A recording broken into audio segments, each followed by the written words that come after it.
আমরা এখন লিখলাম যে ইফ যদি মার্ক কত হয়, মার্ক যদি 33 চাইতে বড় বা 33 হয়, একজন ছাত্র 33 পেলে কি হয়, পাস হয়। সো মার্ক যদি 33 চাইতে বড় বা ইকুয়াল হয় অর্থাৎ সমান হয়, তখন আমরা বলবো যে এখানে লিখবে যে গ্রেটার দেন অর কি ইকুয়াল, মানে 33 সমান হইতে পারে আবার বড় হইতে পারে, হইলে আমরা বলবো যে প্রিন্ট এফ ব্র্যাকেট দিলাম, এই ব্র্যাকেটটা কি করতে হবে, শেষ করতে হবে এখানে। তো শেষ করলাম, এখানে লিখলাম কি সে হচ্ছে পাস, যেহেতু হচ্ছে কি সে 33 চাইতে বড় হয়েছে, যেমন হচ্ছে 50 কি 33 চাইতে বড়, তো সে এখন পাস। তো শিক্ষার্থীবৃন্দ আমরা কিন্তু এটা করে ফেললাম। যদি সে 33 চাইতে বড় না পায় তাহলে কিসে ফেল।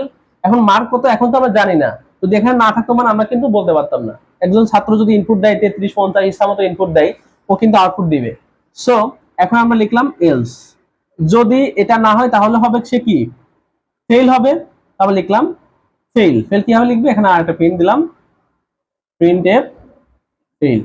কিভাবে হলো একটু দেখি আমরা এখন, শেষ করি। এই যে শেষ, এখানে শেষের আগে আমরা একটা রিটার্ন 0 দিয়ে দিব, রিটার্ন 0, এখানে লিখবো ভয়েড। সো শিক্ষার্থীবৃন্দ এখন দেখো যে মার্ক এখন কত 50, 50 হলে 33 চাইতে বড়, তার মানে সে কি এটার ভিতরে ঢুকবে, ঢুকে এটা প্রিন্ট করে দিবে কত পাস। আর যদি ধরে এই মানটা হলো সে পাইছে মাত্র 5 পাইছে, তার মানে সে কি ফেল। এখন দেখলো মার্ক এখন কত 5, 5 কি 33 সাথে বড়, বড় না, সমান, সমানও না, তার মানে এই সত্যটা মানলো না। যদি না মানে তাহলে এই যে এলসে যাবে, যদি এই সত্যটা না মানে তাহলে কি হবে, এটা যাবে, এটা গেলে কি হবে প্রিন্ট হবে এখন ফেল, তার মানে এখন এটা হবে কি ফেল।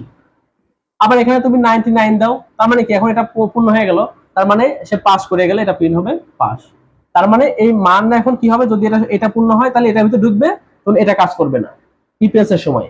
আর এটা যদি কাজ না করে তাহলে এটা অবশ্যই কাজ করবে।